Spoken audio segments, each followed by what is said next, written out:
Hello, I'm Jim Schaefer, the executive producer and host of Rip Rap, the academic book television program. Our guest today is Tony Judt, who will discuss his new book, The Burden of Responsibility, Bloom, Aaron, and Camus, and the French 20th Century. The first thing that caught my attention about this book was that first part of the title, The Burden of Responsibility, because of what's going on in this country with the impeachment of President Clinton. That was what was on my mind, even though I knew you were talking about the French intellectuals. But it does seem to have this wider resonance with this issue of considering what you're talking about and doing about in the public space. But I'm more interested, of course, in what you have as your purpose in that title in the book. Well, it's about intellectuals and not politicians, but you're not far off otherwise, because the theme that binds all three men together, in my view, is this very strong sense of responsibility, of the need to be responsible for the things that they say, to take responsibility for the things that they've done or that they do, and to try to be consistent in the relationship between their writings, their attitudes, their opinions, and their actions as citizens and as public men. And the burden that I allude to in the title, the burden of responsibility, is intended to bring out the extent to which this was something which was not easy in the context of French 20th century public life. And that's Robert Aaron and Albert Camus and Leon Bloom. Aron in particular. I mean, it's all three of these men in a very different key, and they're very different types. Bloom is born in 1871, he's 1872, excuse me. He's a Jew, an assimilated French Jew of the late 19th century intellectual generation. He spends the first half of his life, the first 50 years of his life, as a literary critic, a theatre critic. He then becomes an expert at the French High Court on constitutional law, and then gets thrown increasingly into public affairs, into political life, and into the Socialist Party, where he makes his place and becomes committed as an activist and eventually as a parliamentary leader for the second half of his life, from 1920 until his death, and pays a heavy price for this in many ways. He is hated by the right, partly because he's a socialist, partly because he is such an effective party leader, and in some ways, and perhaps mostly, because he's a Jew in France in the interwar years when anti-Semitism was on the rise again. And after the fall of France in 1940, Bloom is imprisoned by the Vichy regime in collaboration with the Germans. They try to put him on trial and make a sort of show trial of Bloom and the whole Republican tradition, and to show that the left was responsible for the collapse of the country. It fails because Bloom is so successful at turning the tables on them in the trial, and the Germans, in frustration, close down the trial and send Bloom off to concentration camp, which he survives, barely, returns to France as a sort of post-war elder statesman, one of the very few men of his generation with his intellectual and political and moral credibility still intact. Camus and Aron are younger men. They're both born in the first years of this century, both literary figures, both very prominent in post-war French intellectual life, but both complete outsiders to the mainstream of intellectual behavior. They start off on the left. In Aron's case, he ends up on the sort of liberal center. Camus' case, he ends up stepping out of politics altogether. And both of them take very unpopular positions on all the main questions of the day, unpopular from the point of view of conventional intellectual stances in their time, and that makes them lonely figures. Aron becomes increasingly aware of his Jewishness and the extent to which it sets him apart from other French intellectuals of his generation.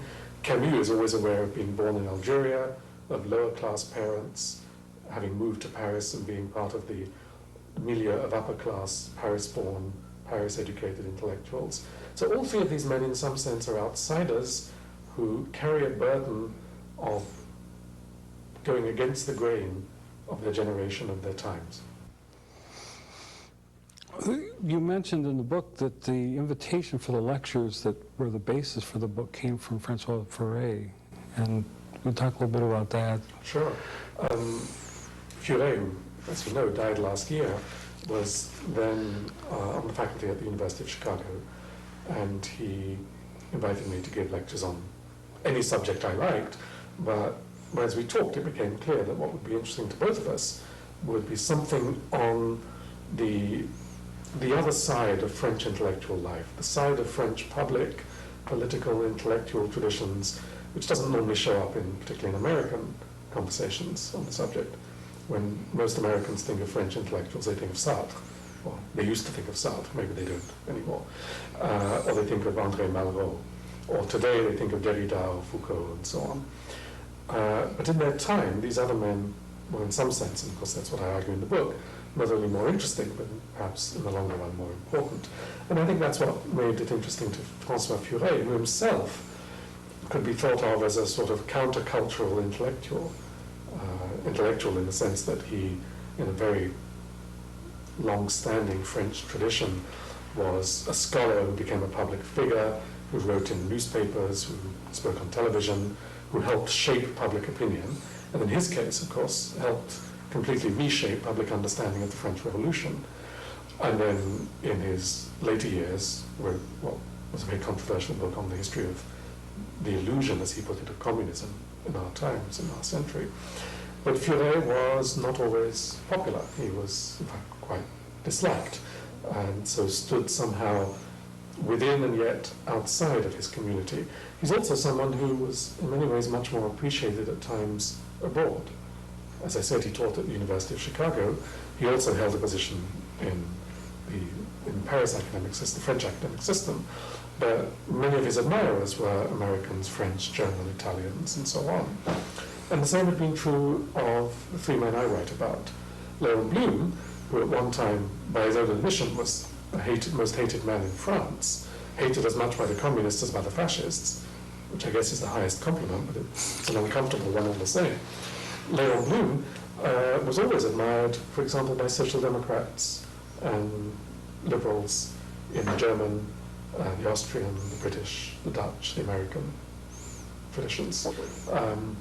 Albert Camus, who was a sort of non-person in Parisian intellectual life in the 50s, because he refused to take a firm stand in the Cold War debates in support of the Soviet Union, and then on Algeria, the question of the Algerian War and Algerian independence, claimed that because of his own family background there, he couldn't be against the notion of a French presence in Algeria, and so he was totally at odds with his French contemporaries on this. Camus was nonetheless enormously admired and widely read, of course, particularly in the English-speaking world.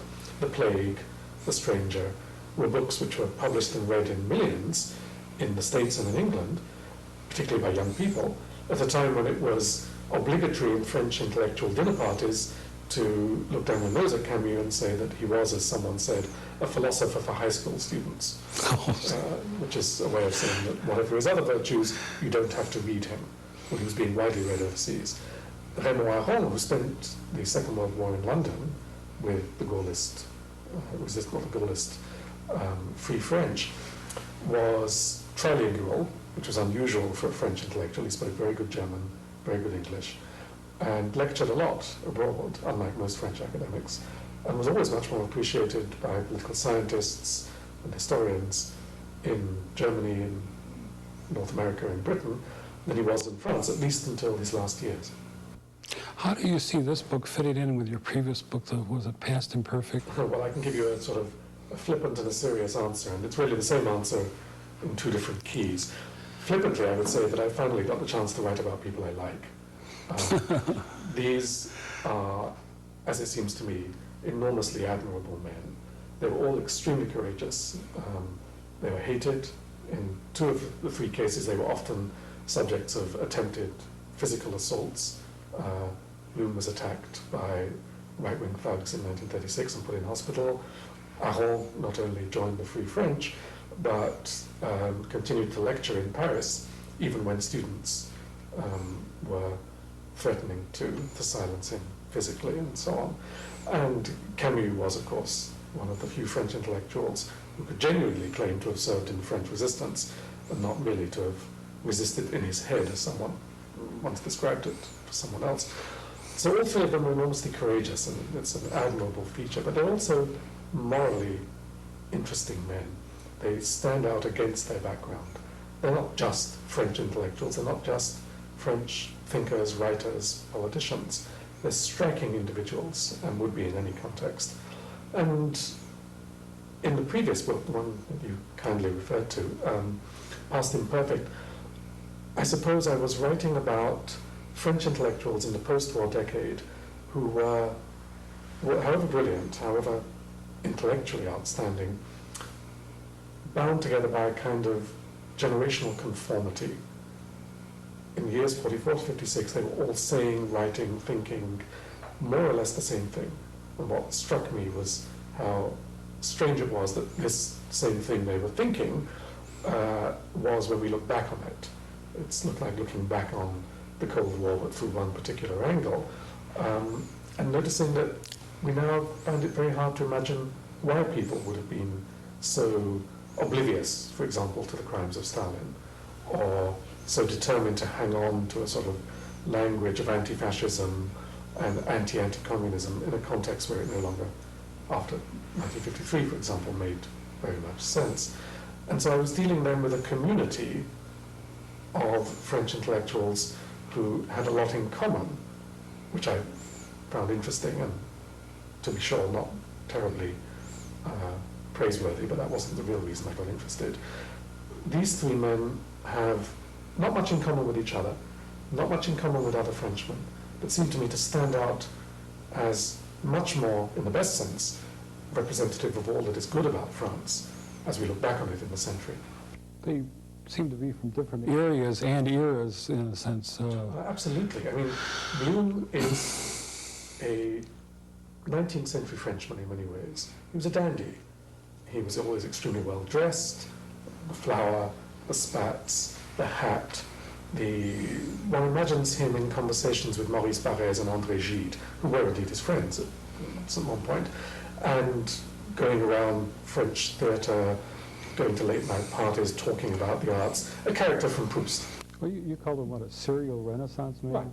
Right, exactly. I mean, this was a man who got into the École Normale Supérieure at the age of 18, just turned 19, which after all is the peak of French academic achievement for a late teenager, and dropped out a year later because it was boring, and went on to do other things. Dropped out of theatrical criticism because it was no longer terribly interesting.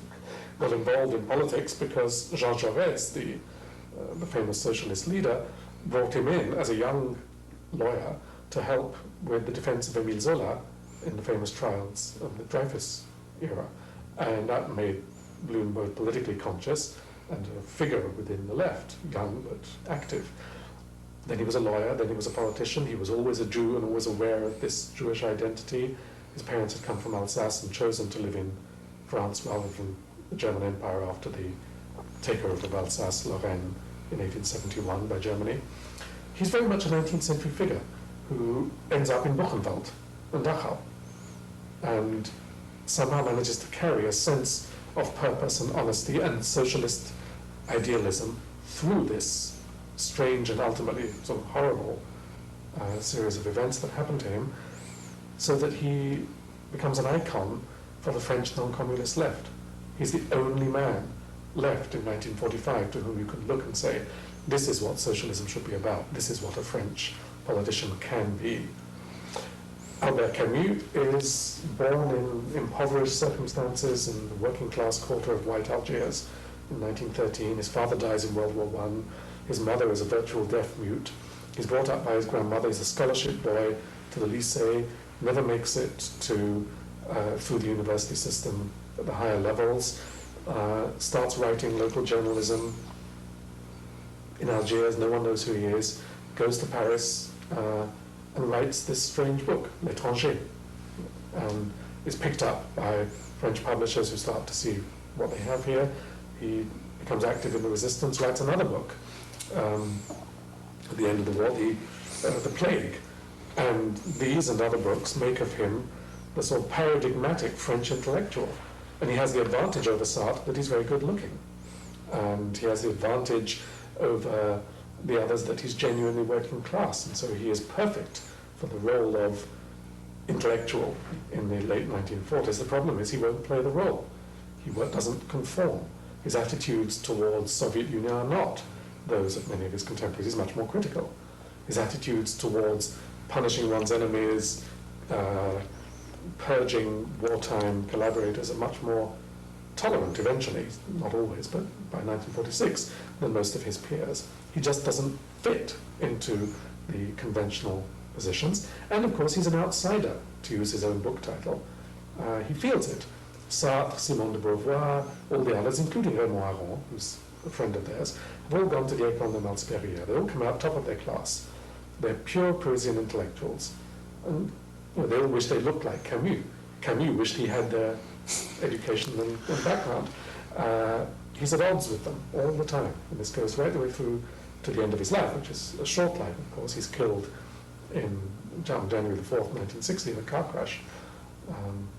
And Raymond Aron, finally, comes from an assimilated Jewish family, goes to the École Normale Supérieure, does even better than Sartre, and Sartre did brilliantly, is expected by everyone to be the philosopher of his generation in France, goes to Germany, realizes what's happening in 1932, much faster than any of the other French students who were visiting, including Sartre, who didn't even notice Hitler. And by his own admission, Sartre wasn't interested in politics, and Aron saw it clearly.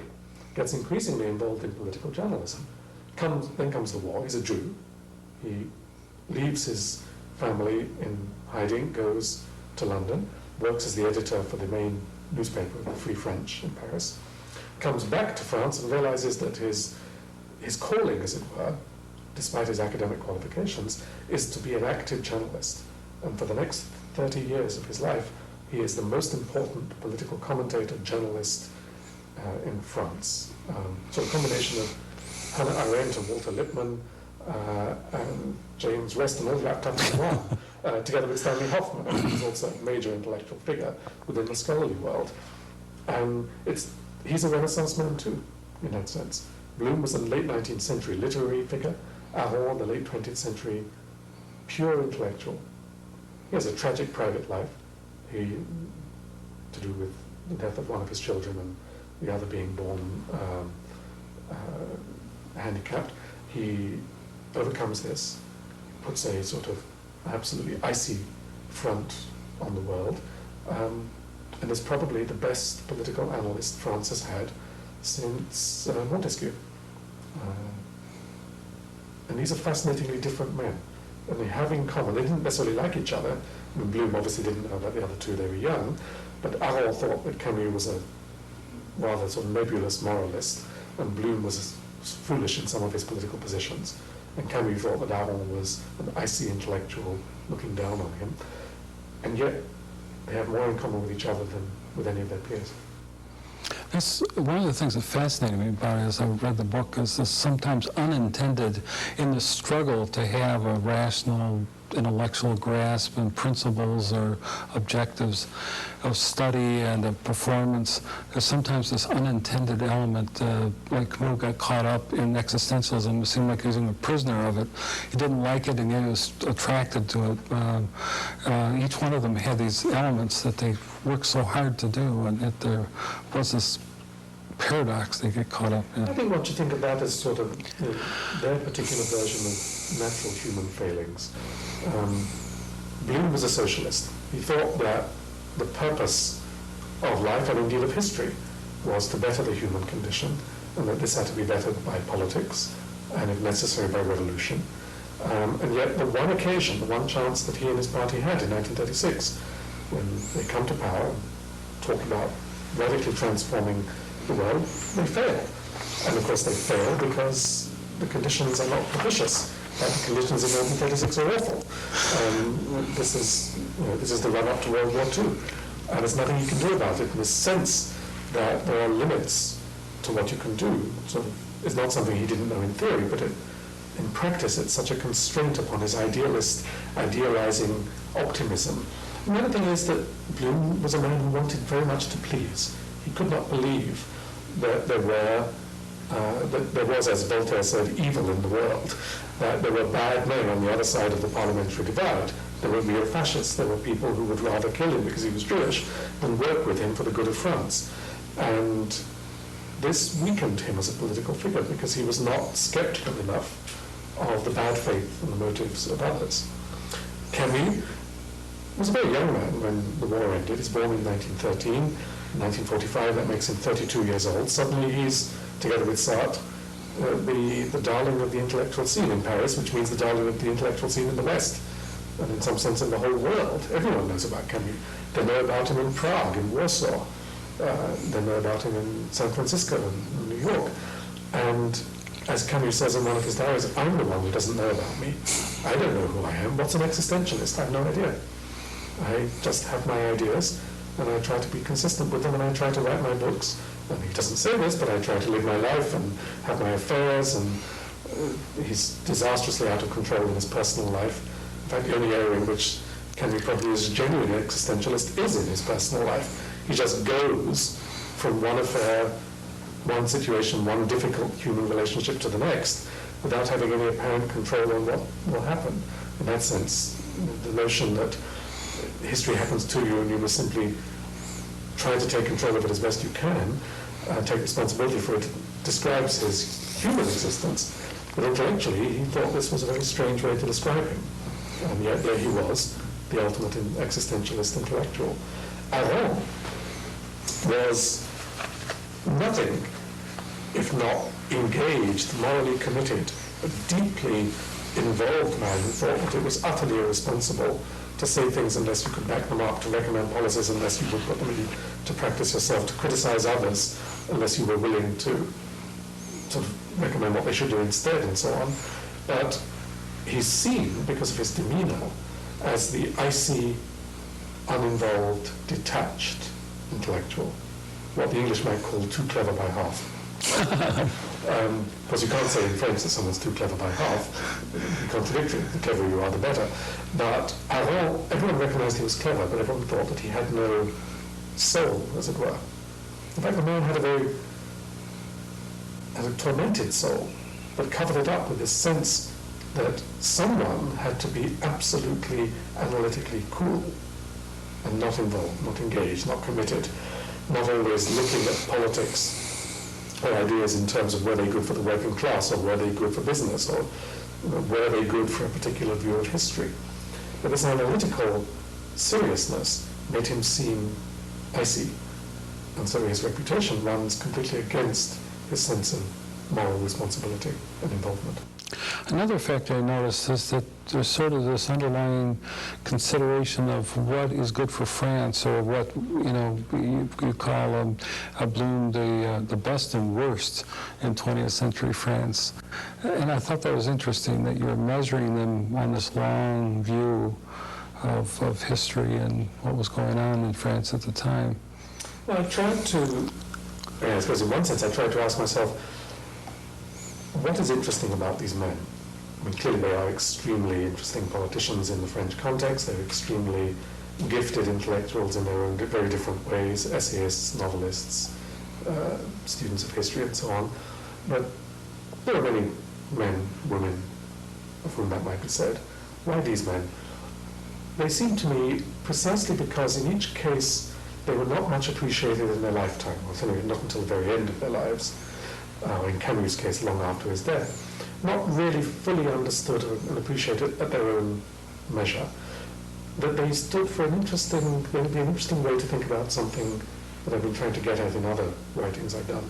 And that is the curious sense in which France and the French have misunderstood themselves, particularly in our times. And France is this great historical, long-standing, the oldest major European nation state, the most important European country for many centuries.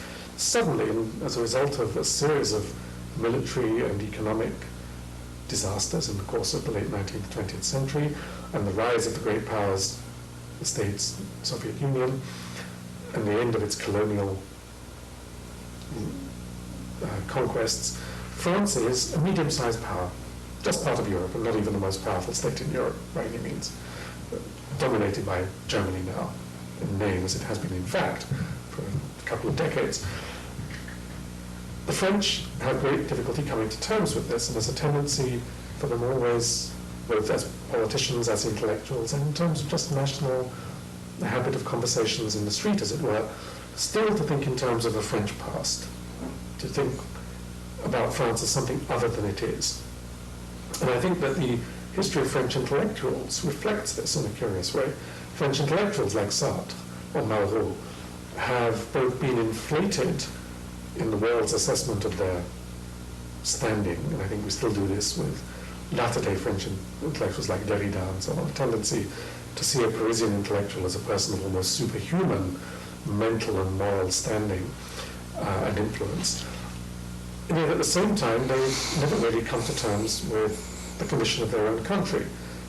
Sartre, famously, being less interested in what was happening in France than what was happening in Russia or China or Cuba or somewhere else. Not really aware of the realities, the depressing, limiting realities, particularly of post-war France. And living in a sort of almost, living in an imaginary world where universal French values are projected onto other places, and the reality of France itself is not interrogated very closely. And these three men that I've dealt with seem to me, despite being universal intellectuals in some sense, to have been very concerned, very clear-eyed about the country they were in, for good and ill, seeing its defects, believing in it, fighting for it, trying to lead it, trying to write about it, but not trying to sort of turn a blind eye to it. And yet, because of this, they were often unpopular and in a certain sense unreadable. People didn't understand exactly what it was they were trying to do. Or in Bloom's case, didn't believe him when he said he was trying to organize the defense of France by creating political alliances in 1938, for example. The right just accused him of partisan politics. And when some right-wing politicians in the aftermath of Munich realized the threat facing the country, they turned to Bloom and said, well, maybe you're right, and maybe what you had to say about the threat facing our country was true, but you're the wrong person to say it and to lead us because you're a Jew. Thank you for appearing on the program. Thank you very much for having me.